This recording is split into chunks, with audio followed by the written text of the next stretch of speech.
Hi hello అందరికీ నమస్తే అండి. ఈరోజు నేను మీకు తాటిగారెలు చేసే ప్రాసెస్ షార్ట్కట్లో చూపించబోతున్నాను.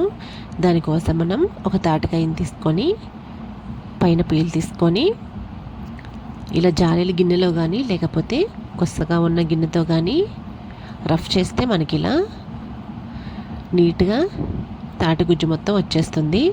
ఇక్కడ మనం 1 కప్పు తాటిగుజ్జు తీసుకుంటే దానికి 3 కప్పులు ఉప్మా రవ్వ, 1 కప్పు బియ్యం పిండి, 1 కప్పున్నర బెల్లం, ఒక చిన్న టేబుల్ స్పూన్ సాల్ట్ యాడ్ చేసుకోవాలి.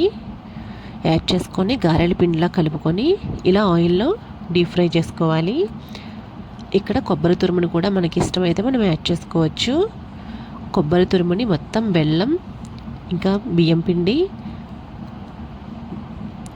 మొత్తాన్ని కూడా కలిపిన తర్వాత లాస్ట్లో మనం అందులో యాడ్ చేసుకోవాలి. ఒకవేళ ఇష్టం లేకపోతే స్కిప్ చేసుకోవచ్చు.